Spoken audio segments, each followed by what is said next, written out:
एक श्लोक के माध्यम से आपके सामने कुछ भाव रखने का मन हुआ है कि संसारी प्राणी का जो पतन हुआ है, बल्कि पतन हुआ है ऐसा नहीं कहना चाहिए, क्योंकि पतन हुआ है ऐसा कहते हैं तो उसके पूर्व में कहीं उसका उत्थान हो चुका हो, ऐसा नहीं। अनंत काल से संसारी प्राणी का जीवन पतित रहा है, चारों गतियों में परिभ्रमण करने के फलस्वरूप। किंतु पतन के लिए वस्तुतः कारण क्या है, इस ओर भी ध्यान देने की बड़ी आवश्यकता होती है, क्योंकि यह निश्चित है कोई भी कार्य संपादित होता है वह बिना कारण के नहीं हो सकता। कारण का अभाव हो तो कार्य का भी अभाव देखने में आता है। इसलिए जरूर कोई न कोई कारण रहा होगा जिसके कारण संसारी प्राणी का पतन निरंतर हो रहा है। और वह श्लोक आपके सामने है कि परिग्रह के द्वारा ही संसारी प्राणी का पतन हुआ है। संग एव मतः सूत्रे, संग एव मतः सूत्रे निशेषानर्थ मंदिरम येना संतोपि सूयन्ते रागाद्या रिपवक्षणे, ऐसा कहा। संग अर्थात परिग्रह, वह परिग्रह ही समस्त अनर्थों का मंदिर अर्थात घर है, ऐसा कहा। परिग्रह के कारण ही संसारी प्राणी का उत्थान रुका हुआ है, और जितना हम परिग्रह का संग्रह करेंगे उतना ही अपने आप को आप भारी महसूस करेंगे, और वह भारी जो वस्तु है वह कभी भी ऊपर नहीं उठ सकती। बहुत अच्छा इस प्रसंग में गुरुदेव ने एक दृष्टांत दिया था, वह समय पर आपको प्रसंग बनाते हुए रख रहा हूँ कि आपने कई प्रकार के विभिन्न रंग वाले फूल देखे होंगे बगीचे में, और उनकी सुगंधी चारों ओर फैली रहती है। वहाँ पर आपको अच्छा महसूस होता है। लेकिन एक फूल को आपने कभी देखा है? वो कौन सा फूल है जिसकी कोई गंध नहीं है, जिसका कोई विशेष वर्ण नहीं है, और इतना वह हल्का रहता है कि वह आसमान में हमेशा उड़ता रहता है। ध्यान में आ रहा है? जिसको बोलते हैं आगम ग्रंथों में उसके लिए अर्कतूल कहा है। अर्कतूल का अर्थ अकव्वा का जो फूल होता है उसको अर्कतूल की संज्ञा दी है, और उसके ऐसे बारीक बारीक रोम होते हैं, बाल होते हैं, वह थोड़ा सफ़ेद रंग को लिया हुआ होता है। वह आसमान में उड़ता रहता है। उड़ना उसका स्वभाव है हवा के कारण, और विपरीत हवा के कारण वह नीचे की ओर आ रहा है। और नीचे यदि मान लो आर्द्रता है, कीचड़ है, तो उसमें यदि वह गिर जाता है तो उड़ना उसका जो स्वभाव था वह समाप्त हो जाता है। सारे उसके जो रोम हैं उस आर्द्रता के कारण वो चिपक जाते हैं और उड़ना समाप्त होता है। बहुत हल्का था वह फूल, किंतु स्निग्धता के कारण उड़ने का स्वभाव समाप्त हो जाता है। उसी प्रकार परिग्रह के कारण संसारी प्राणी बहुत भारी हो चुका है और भारी वस्तु कभी भी ऊपर की ओर नहीं उठ सकती है। महाराज हम उठना तो चाहते हैं, आप उठाने का पुरुषार्थ करो। अच्छा हम पुरुषार्थ करेंगे फिर आप क्या उठोगे? अपने आप को उठाने का पुरुषार्थ आपको करना है। हम उठा नहीं पाएंगे क्योंकि उठाने में निमित्त जरूर हो सकते हैं। उठने की क्षमता और पुरुषार्थ आपके भीतर होना चाहिए। इसलिए संग एव मत सूत्रे निशेषा अनर्थ मंदिरम, समस्त अनर्थों का कोई जड़ है तो वह परिग्रह है, ऐसा कहा। परिग्रह को शायद कोई पाप नहीं समझते होंगे।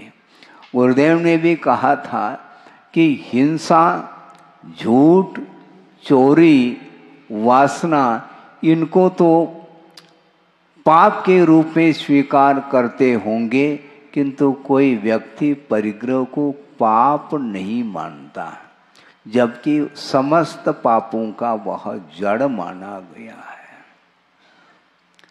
तो ऐसे स्थिति में संसार दशा में अनंत काल से संसारी प्राणी की अवस्था बनी हुई है। उसके स्वभाव की ओर उसकी दृष्टि जा नहीं पा रही और अपने आप को वह बड़ा भी मानना चाहता है। एक बीमारी और है। अनंत जीव है संसार में, किंतु मन के अभाव में मैं बड़ा हूँ क्या छोटा हूँ इसका उसको बोध ही नहीं है। और मन मिल जाता है तो अपने आप को बड़ा शुद्ध करने के लिए वह खड़ा हो जाता है।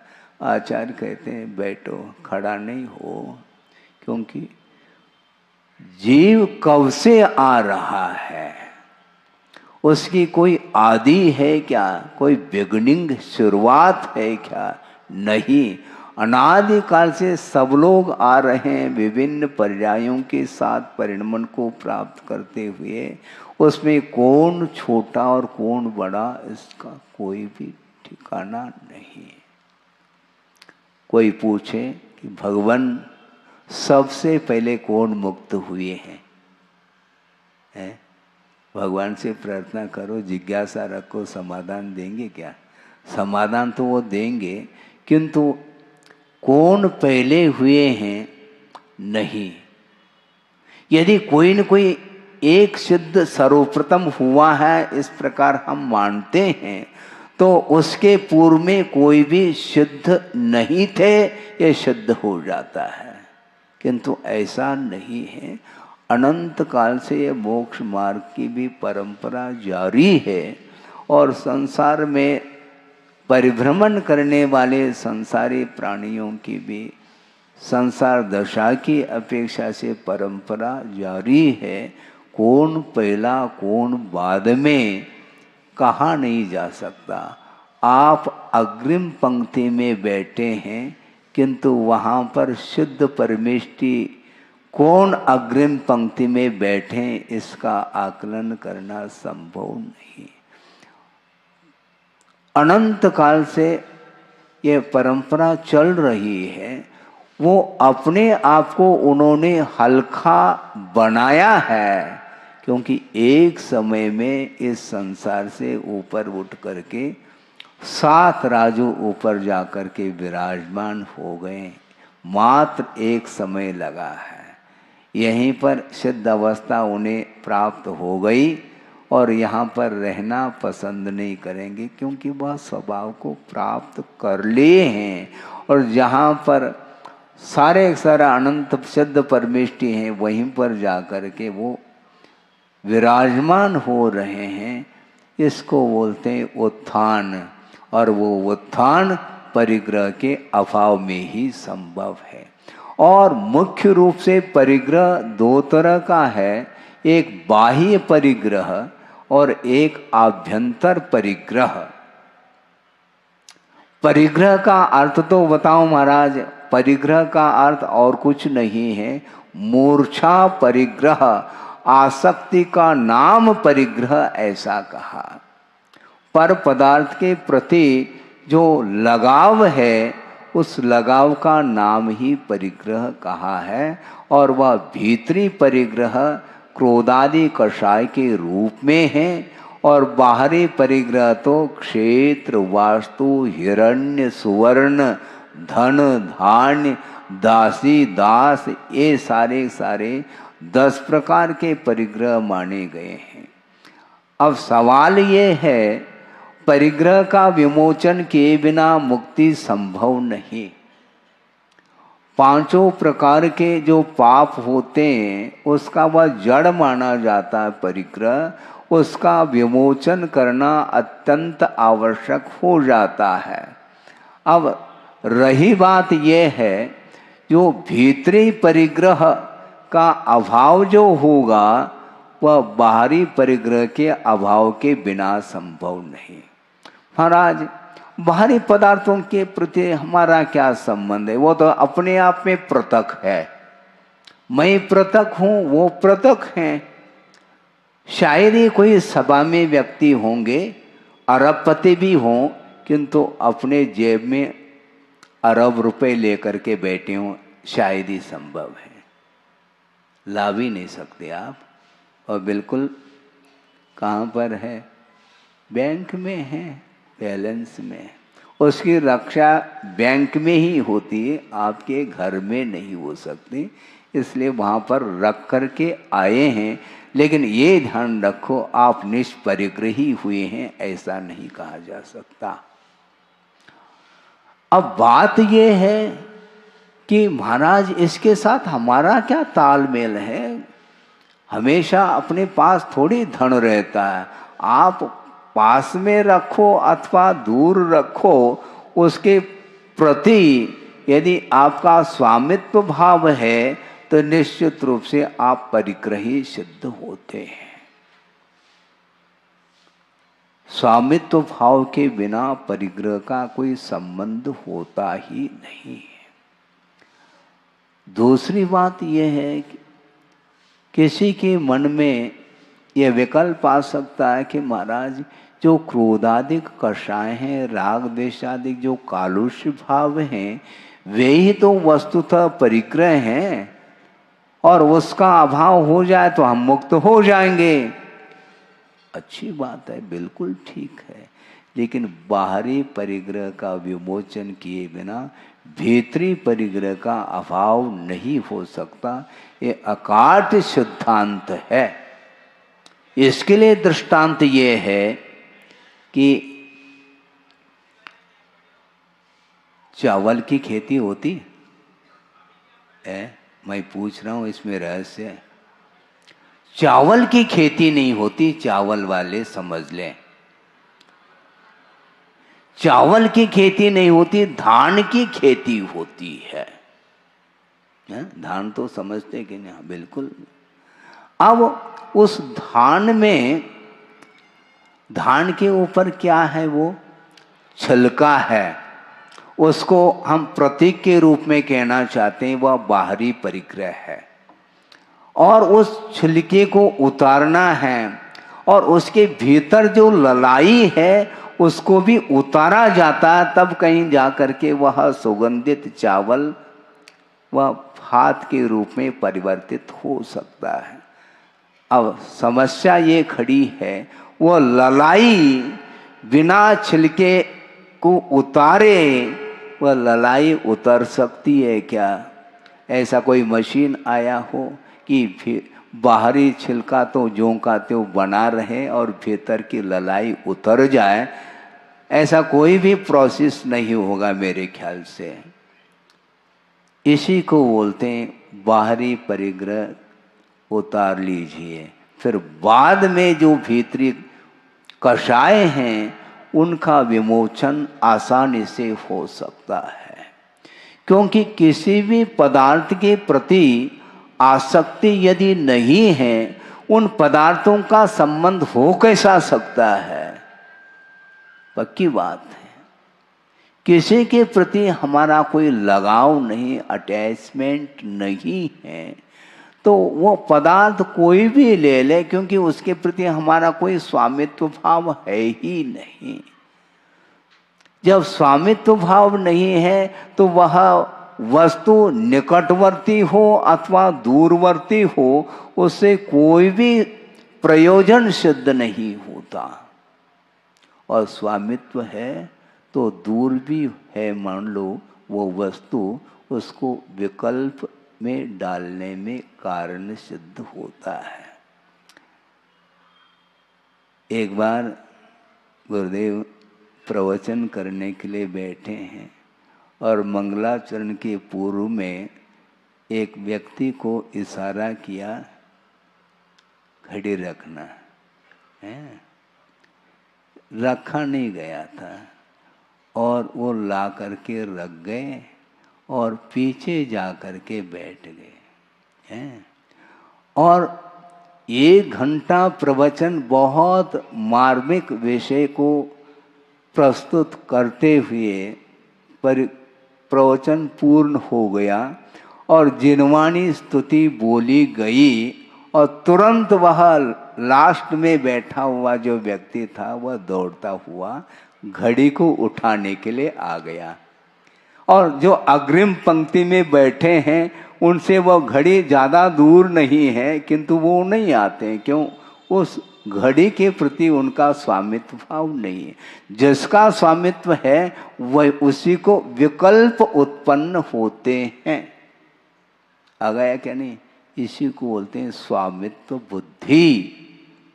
स्वामित्व बुद्धि, कर्तृत्व बुद्धि और भोक्तृत्व बुद्धि के साथ ही संसार चल रहा है। और इन तीनों प्रकार की बुद्धि से जो ऊपर उठा हुआ है, उठने का प्रयास करता है, उसके लिए कोई भी वस्तु आकर्षण का केंद्र नहीं बन सकता। ये सिद्धांत है। और कोई अरबपति है, खरबपति है, यह जो परिग्रह है, यह जो संपदा है, वैभव है, वो कितना उपयोगी सिद्ध होता है, इसको समझना है। अनावश्यक परिग्रह का संचय नहीं करना चाहिए, ऐसा गुरुदेव ने कहा। अनावश्यक और आवश्यक 2 चीजें हैं। अननेसेसरी, अनावश्यक। कोई खरबपति है, मान लो, उसको पूछा जाए कि भाई साहब यह जो संपदा है इसमें से कितने परसेंटेज में वह धन खाने पीने में उपयोग में आता है? कितना आएगा? पॉइंट में चला जाएगा, है कि नहीं? बिल्कुल ठीक है।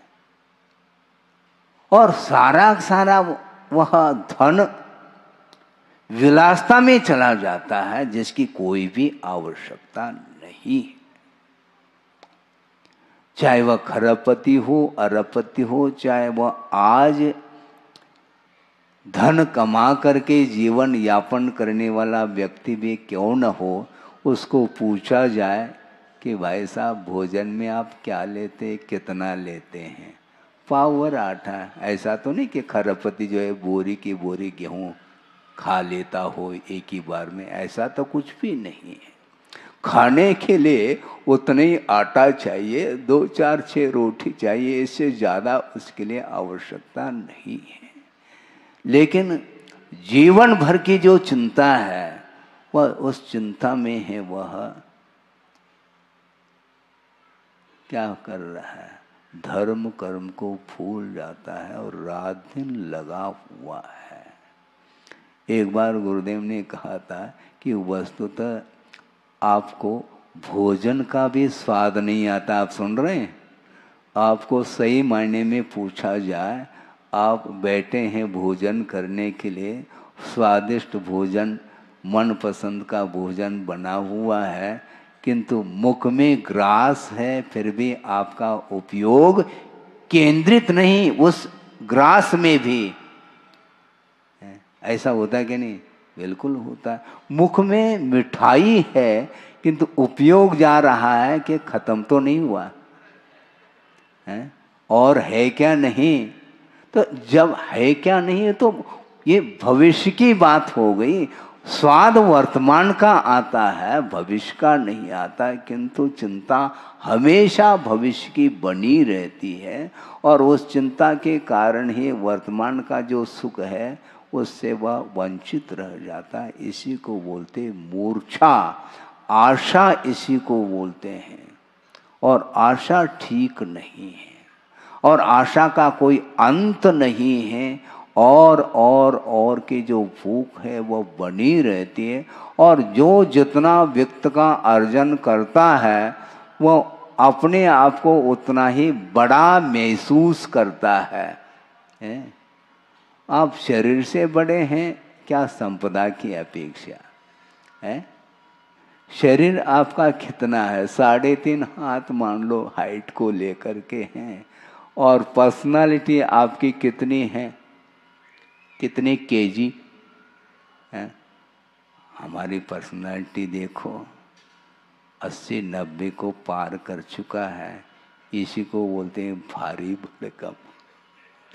वो अपने आप को उठा नहीं पा रहा है, उठाने के लिए क्रेन की आवश्यकता पड़ रही है। सोचो, विचार करो। आत्मा वेटलेस है, आत्मा कोई उसका वजन नहीं है, किंतु शरीर का जो वेट बढ़ता चला जा रहा है, और वेट बढ़ता है तो हार्ट के ऊपर भी उसका दबाव आता है। इसलिए मोटापा ठीक नहीं। पहले बढ़ाते हैं, मोटापा बढ़ जाता है तो फिर बाद में घटाने की बात आती है। पहले से न बढ़ाएं तो ज़्यादा अच्छा है, अवस्थित रहना चाहिए। ज़्यादा मान लो दुबला पतला भी ठीक नहीं, तो बहुत ज़्यादा मोटापा भी ठीक नहीं है, क्योंकि भारी के कारण ही वह संसारी प्राणी उठ नहीं पा रहा है। तो अर्कतुल का जो उदाहरण आपके सामने रखा कि वह इतना हल्का है, बिना हवा के भी वह आसमान में ही वह ऊपर उठता चला जा रहा है, किंतु नीचे आकर के यदि वह धूल में चिपक जाता है आर्द्रता के कारण, स्निग्धता के कारण, तो उसका स्वभाव धूल में मिल जाता है। उसी प्रकार परिग्रह के कारण, पाप के कारण संसारी प्राणी की दशा हो रही है। अपने आप को ही उत्पन्न होती है और विनाश को प्राप्त होती है। आप कितना भी इसको, शरीर को अच्छे ढंग से संस्कारित करो, उसके उपरांत भी वह सुगंधित वस्तुओं के माध्यम से भी इस शरीर को लिप्त किया जाता है। किंतु आचार्य कहते हैं सुगंधित पदार्थ भी इसके शरीर के संसर्ग में आकर के वो सुगंधित वस्तु भी दुर्गंधित हो जाती है, ऐसा कहा है। और कहने के लिए बहुत कुछ कहा है, लेकिन हम करने की बात आप कहने के लिए जा रहे हैं, हम कैसे कर पाएंगे? करना तो आपको है, चाहे आज करो चाहे वह कभी भी करो, क्योंकि वस्तु का स्वरूप जब देखने में आता है तो संसार असार नजर आ सकता है, और जब तक स्वरूप का बोध नहीं है तो संसार में ही रहने का भाव हमेशा बना रहता है। एक टीचर थे, बहुत पहले की बात आपके सामने रख रहा हूँ, और वह जैन थे। इसके उपरांत में परमार्थ का बोध नहीं था उन्हें, और वो पढ़ाते थे। प्रसंग एक ये निकला कि यहाँ पर तो मनुष्य गति में सब कौलाहारी हैं, भोजन करते हैं, विभिन्न प्रकार के व्यंजन बना करके उसका स्वाद लेते हैं, किंतु स्वर्ग में स्वर्ग में क्या है महाराज, वहां पर तो हजारों साल व्यतीत होने के बाद एक बार कंठ से अमृत झरता है। क्या रखा है उस अमृत में? वहां पर तो हलवा पूड़ी तो मिलेगी नहीं है? वहां पर भुजिया है? वहां पर सेव और वो नमकीन और मीठा वहां पर क्या मिलेगा महाराज?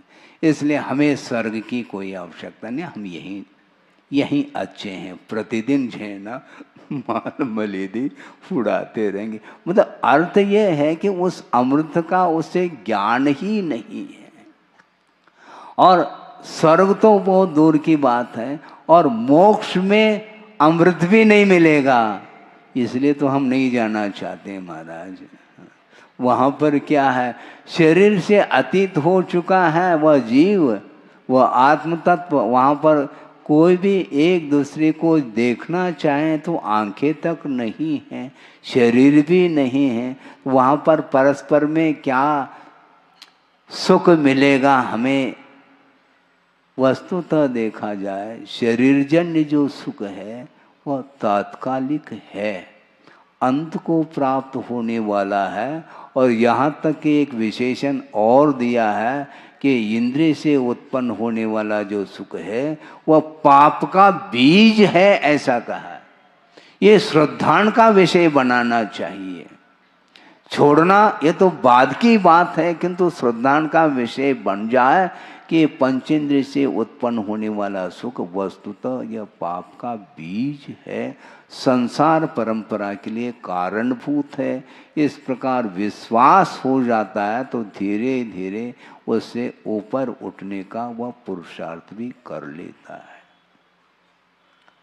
पर्याय की दृष्टि से मैं बड़ा ये छोटा, इस प्रकार जो है बुद्धि उसकी बनती ही चली जाती है। कौन बड़ा है मुझे बताओ, हम ये पूछना चाहते हैं। व्यावहारिक जीवन आप जीते हैं कि पिता बड़ा है कि पुत्र है? पिता बड़ा है कि पुत्र? पति बड़े हैं क्या पत्नी? बोलो जल्दी करो। आप कहेंगे महाराज पिता बड़ा है, मैं नहीं कहता। कैसी बात महाराज? क्योंकि पिता उसी को बोलेंगे जिस दिन पुत्र की उत्पत्ति होती है। पुत्र के अभाव में उसको पिता की संज्ञा नहीं दी जा सकती है। तो पिता कब बना? जिस दिन पुत्र का जन्म हुआ उसी दिन पिता का भी जन्म हुआ है। जिस दिन दादाजी का जन्म हुआ उसी दिन नाती का। नाती छोटा है महाराज, छोटा नहीं है, वो दादाजी के बराबर है, ये ध्यान रखो। क्योंकि जब तक नाती का जन्म नहीं होता तब तक उसको दादाजी कोई भी नहीं बोल पाएंगे, पक्की बात।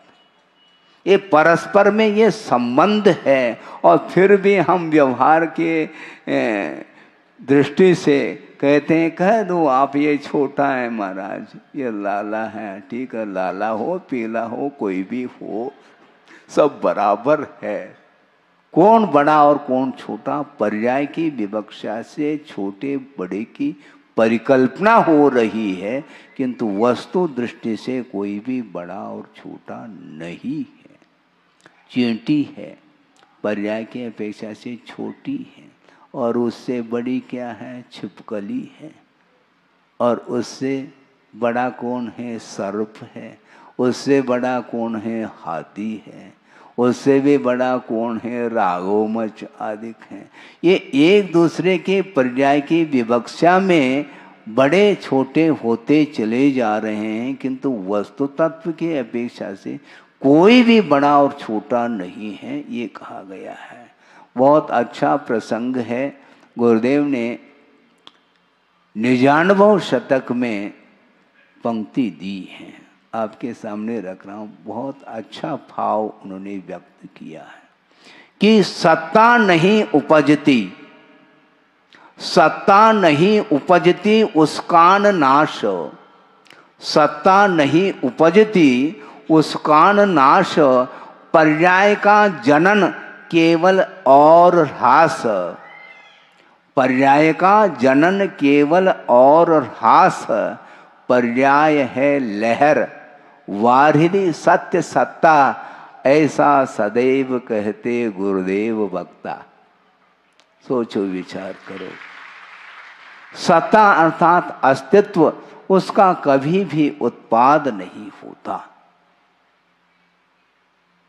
और उसका विनाश भी संभव नहीं, किंतु पर्याय हमेशा उत्पन्न होती रहती, मिटती रहती है। जिस प्रकार सरोवर में लहरें उत्पन्न हो रही हैं और उसमें विलीन होती चली जा रही हैं, उसी प्रकार ये सारी पर्यायें उत्पन्न हो करके विनाश को प्राप्त होने वाली है। इसलिए अनित्यता का बोध होना चाहिए। कोई भी पदार्थ पर्याय की विवक्षा से अविनश्वर नहीं है, नित्य नहीं है, सब अनित्य है। और सत्य क्या है? अरहंत नाम सत्य है। ये किसी ने भजन बोला है। सत्य क्या है? वस्तु की जो व्यवस्था है वही सत्य है, और सत्य की ओर दृष्टि जा नहीं पा रही है, इसलिए अपने आप को बड़ा और दूसरे को छोटा, इस प्रकार एक भाव उसके अंदर आ रहा है, वो ठीक नहीं है। पर्याय से आकर्षित होता है संसारी प्राणी। आप समुद्र के तट पर जा करके देख रहे हैं, वहां क्या दिखाई दे रहा है? क्या देखने में आ रहा है? बोलो। चारों ओर जल के अलावा कुछ दिखाई नहीं देता। वह सागर है, जल राशि है, और उसमें लहरें उत्पन्न हो रही हैं।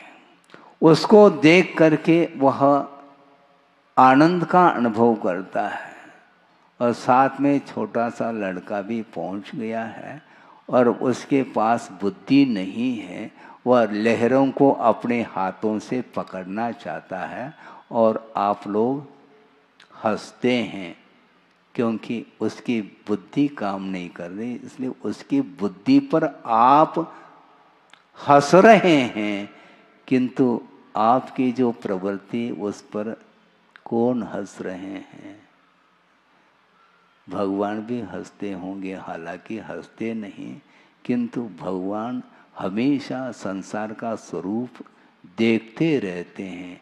आप वहाँ पर पहुँचे हैं, किंतु वह विहंगम दृश्य देख करके आपको कैसा लगता है? बहुत आनंद का अनुभव आपको हो रहा है, लेकिन वहाँ पर जल के अलावा कुछ भी दिखाई नहीं देता, और वह जल का एक जीव है बंधुओं। आपको आनंद आ रहा है, किंतु उसको अनंत दुख का अनुभव प्रति समय हो रहा है। और वहाँ पर जा कर के साथ में कैमरा लेकर के गए हैं, और इस विहंगम दृश्य को कैच करना चाहते हैं कैमरा के द्वारा, ताकि हमेशा के लिए उस दृश्य को मैं देख सकूं। और मान लो कोई कवि है, तो वह कैमरा के साथ साथ उस दृश्य को काव्य के माध्यम से शब्दों में बांधना चाहता है और आनंद का अनुभव करना चाहता है, किंतु वस्तुतः उसको भी वस्तु तत्व का बोध नहीं है। पर्याय की ओर उसकी दृष्टि जा रही है, और पूरा पूरा संसार पर्याय में उलझा हुआ है। इसलिए भगवान के चरणों में जाओ तो कुछ मिल सकता है आपको। भगवान तटस्थ भाव के साथ देख रहे हैं, किसी भी प्रकार से वस्तु से वो प्रभावित नहीं है। स्वरूप से प्रभावित होना फिर भी ठीक है, किंतु स्वरूप से प्रभावित नहीं, रूप से प्रभावित है। बहुत कठिन काम है रूप से प्रभावित, और रूप में भी और क्वालिटी मेंटेनेंस करता है।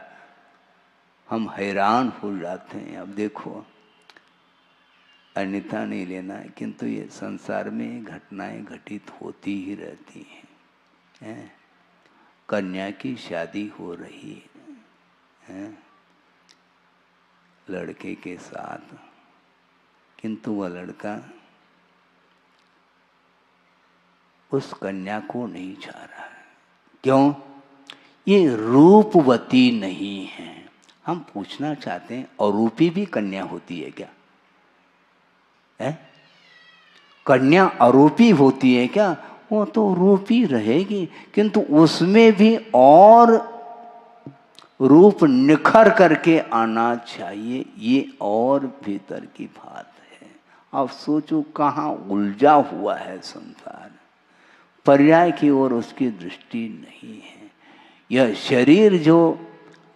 शरीर की जो रचना हुई है, वह किसके द्वारा रचना हुई? सोचो तो। है?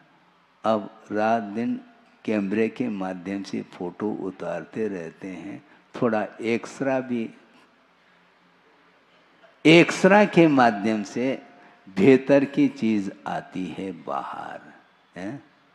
वो देखेंगे, मान लो सोनोग्राफी आदि आदि बहुत सारी ग्राफी है, उसके माध्यम से भीतर का जो मसाला है वह देखने में आ जाए, फिर देख लो नाक बंद कर दोगे। इसके उपरांत भी ये रूप का आकर्षण भयंकर है। ये सारे पांचों इंद्रियों की विषय हैं।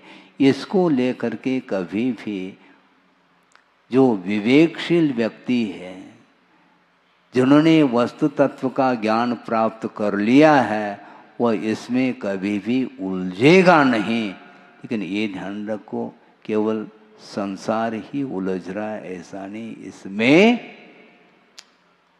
कौन सबसे बड़े तीर्थंकर वो भी उलझ गए हैं, ध्यान रखना। 83 लाख पूर्व तक कहाँ पर रहे? हवेली में रहे। मोक्ष महल याद नहीं आ रहा उन्हें, और हवेली में ही 83 लाख पूर्व समय व्यतीत किया, और एक और नीलांजना नृत्य देखने के लिए वो बैठे हैं। इसलिए आश्चर्य होता है, किंतु ये मोह का स्वरूप है बंधुओं। उसी भव से मुक्त होने वाले, मोक्ष मार्ग के नेता होने वाले अभी भी उस वैभव के साथ अपने आप के संबंध को छोड़ना चाहते हैं। उनको क्या मिल रहा है? कुछ भी नहीं मिल रहा है। लेकिन जब तक ज्ञान नहीं होता, महाराज उनके पास सम्यक ज्ञान नहीं था क्या? सम्यक ज्ञान तो था, किंतु अध्यात्म में जिसको ज्ञान की संज्ञा दी है, उस ज्ञान का उन्हें भी अनुभव नहीं हो रहा है। ज्ञानी बोलते किसको? सारे सम्यक ज्ञानी हैं, क्योंकि सम्यक दर्शन आपके पास नीट है। लेकिन इसके उपरांत भी कुंद स्वामी जिसको ज्ञानी बोलना चाहते हैं, वह ज्ञान तीर्थंकर के पास भी गृहस्थ अवस्था में नहीं था।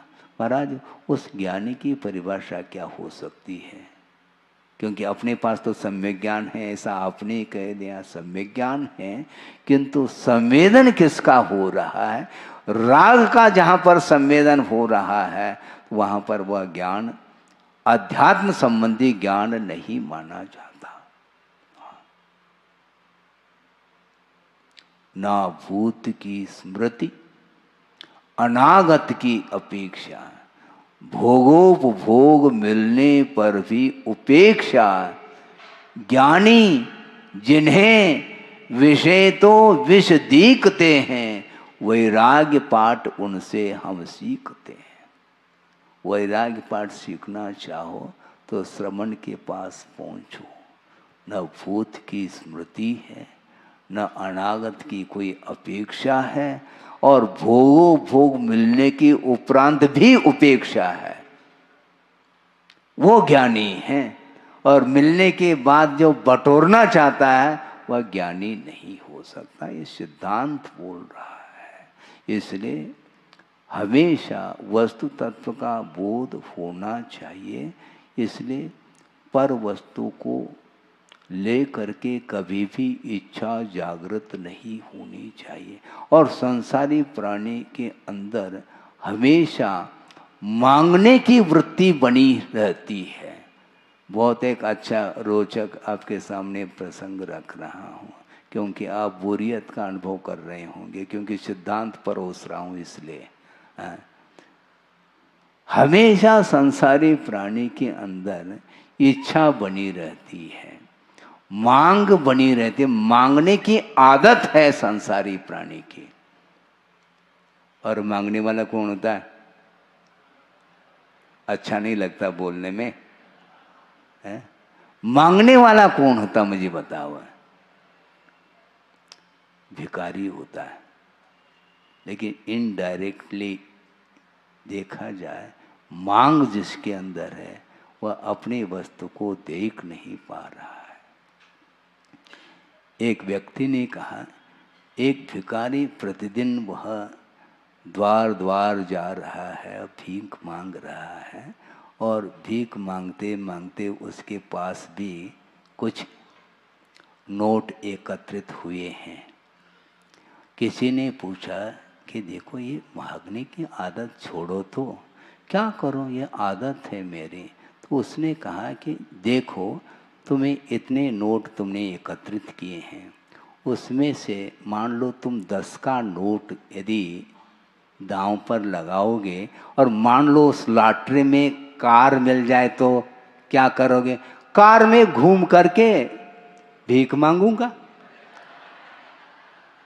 कार में भी अब सोचो विचार करो, उस कार को हम किराए से दे करके, किराए से उस कार को दे करके पैसा कमाया जा सकता है, लेकिन मांगने की आदत उसकी नहीं छूट रही है।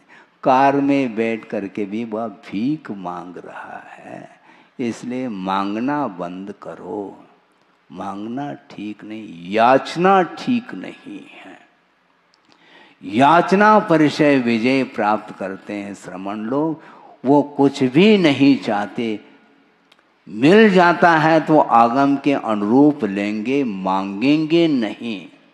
आपके आंगन में आए हैं श्रमण और आपने पड़गान कर लिया और नवदा भक्ति पूर्वक आप आहार दे रहे होते हैं, उस समय खड़े हैं, थाली आपके हाथ में है, लेकिन आगम की आज्ञा है अपने हाथ से नहीं लेना, वो दे दें तो लेना, नहीं दें तो ज़्यादा प्रतीक्षा भी नहीं करना, बैठ जाना। मांगना नहीं। महाराज ये भी तो इनडायरेक्ट मांगने की बात हो गई। नहीं, मांग नहीं रहे, विधिवत यदि मान लो आहार मिल जाता है तो आगम की आज्ञा है। और रुचिवत नहीं लेंगे, विधिवत लेंगे। हाँ, आपके हाथ में सामग्री है और मान लो आप भूल गए हैं, सामग्री दे नहीं पा रहे हैं, विस्मरण हो रहा है और दिख रहा है, इसके उपरांत भी नहीं, उस ओर नहीं देखना, अपने कर पात्र को ही देखने के लिए आज्ञा है। उधर देखेंगे नहीं। उधर देखेंगे तो निश्चित रूप से उनको ध्यान में आएगा कि महाराज ये चाहते होंगे। नहीं, उधर नहीं देखेंगे हम। ये है, याचना नहीं है। याचना करेंगे तो निश्चित रूप से पराधीनता आती है। स्वाभिमान जिसको बोलते हैं वह समाप्त हो जाता है। इसलिए वृषभनाथ भगवान आहार के लिए उठ रहे हैं निरंतर। इसके उपरांत भी उनको लाभ नहीं हो रहा है, किंतु दीक्षित होने के उपरांत उन्हें केवल ज्ञान को छोड़ करके लगभग सारी रिद्धियां प्राप्त हैं। अवधि ज्ञान भी है, विपुलमती मनपर ज्ञान भी है। इसके उपरांत भी आहार की विधि उन्होंने नहीं बताई। अखंड मौन लेकर के साधना में लीन हो गए। दीक्षित होने के उपरांत मौन साधना में वो रहें। 6 महीने तक अलाप हो रहा है, थोड़े बहुत बताना चाहिए। उपदेश हम नहीं देंगे, क्योंकि वो होलसेल व्यापारी हैं। फुटकर से उन्हें क्या मिलने वाला है। उनने सोचा मुझे उपदेश नहीं देना है, क्योंकि केवल ज्ञान उत्पन्न होगा तो असंख्य जीवों का कल्याण नेट होना है, तो हमें आकुलता नहीं है। और उन्होंने अपने लिए आहार की विधि नहीं बताई। मिलेगी विधि के अनुरूप आहार मिलेगा हम लेंगे, नहीं मिलेगा तो हुआ, कोई प्रयोजन नहीं। मांगना नहीं, हम मांगेंगे नहीं, क्योंकि मांगने से कोई भी चीज मिलती नहीं।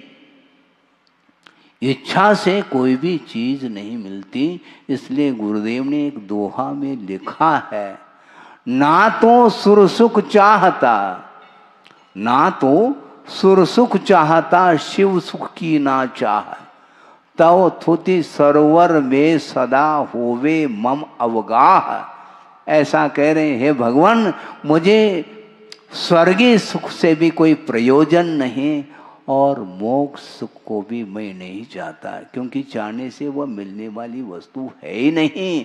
इसलिए भगवान आपकी निरंतर मैं स्तुति करता रहूँगा तो निश्चित रूप से मुक्ति मिलेगी। ये विश्वास का विषय है। इसलिए विश्वास रखिए आप। हाँ, किसके ऊपर विश्वास रखने के लिए कहा जा रहा है? मोक्ष के ऊपर विश्वास रखो, और वह मोक्ष की उपलब्धि जो होगी वह पुण्य संचित होना चाहिए। आपके पास पुण्य यदि है, पुण्य के ऊपर विश्वास रखो, क्यों मांगना नहीं। इसलिए ये मांगना बहुत ठीक नहीं माना जाता। और मांग करके एक वो व्यापार करते हैं, उसमें भी इनडायरेक्टली वो मांग ही है, संतोष नहीं है। इसलिए और संचय करने का भाव उसके अंदर आता है। इसलिए शुरुआत से ही हमने यहीं से प्रारंभ किया था। यह परिग्रह वस्तुतः समस्त अनर्थों का मूल है। इसलिए परिग्रह जितना कम संचय हो उसका उतना अच्छा है। और मान लो पुण्य कर्म के उदय से अधिक मात्रा में भी मान लो वह परिग्रह संचित हुआ है, नीति न्याय के अनुरूप चलने के उपरांत भी यदि मान लो आपके पुण्य के उदय से पुण्य एकत्रित हुआ है, तो उस पुण्य को आप धार्मिक अनुष्ठान में व्यय करने का पुरुषार्थ करेंगे। क्योंकि प्रतिदिन मैं किसी न किसी रूप में आपको सचेत करता रहता हूँ, क्योंकि जिनालय का निर्माण आप करने जा रहे हैं और गुरुदेव ने जिसके लिए मंगल आशीष दिया है और उसमें सफलता के लिए कोई भी संदेह नहीं है। निश्चित रूप से हाँ, हम अपने पास ये नहीं है द्रव्य। मैं द्रव्य संग्रह का स्वाध्याय करता हूँ, किंतु मेरे पास द्रव्य नहीं, इतना ध्यान रखना है। द्रव्य आपके पास है, उसका सदुपयोग करिएगा और उसके माध्यम से हजारों साल के लिए जो जिनालय का निर्माण करेंगे, न जाने कितने जीव उस जिनालय का दर्शन करके सम्यकवादी को उपलब्ध करेंगे। वो सारा का सारा श्रेय जबलपुर वालों को जाएगा, ये ध्यान रखो, पक्की बात है। इसमें क्या है, उसमें दोहराए थोड़ी है, पक्की बात है। इसलिए निश्चित रूप से देखो, ये लाखा बन क्या बोलते हैं, सभा है, सभा भवन पूरा का पूरा भरा हुआ दिख रहा है। सारे लोग बहुत उत्साहित हो करके बड़े श्रद्धा के साथ, आस्था के साथ जिनवाणी को सुन रहे हैं। और जिनवाणी सुनने की सार्थकता हमेशा त्याग में ही है। और निरंतर आप त्याग करते चले जाएं तो निश्चित रूप से आपकी आत्मा भी उन्नत हो सकेगी, हो इस पवित्र भावना के साथ। अहिंसा परमो धर्म की जय। बोधि समाधि परिणाम शुद्धि स्वात्मोपलब्धि शिव सौख सिद्धि चिंतामणिम चिंतित वस्तुदाने त्वामंद मानस्य ममास्तुदे। परम पूजाचार्य गुरुवर श्री विद्यासागर जी महाराज की जय।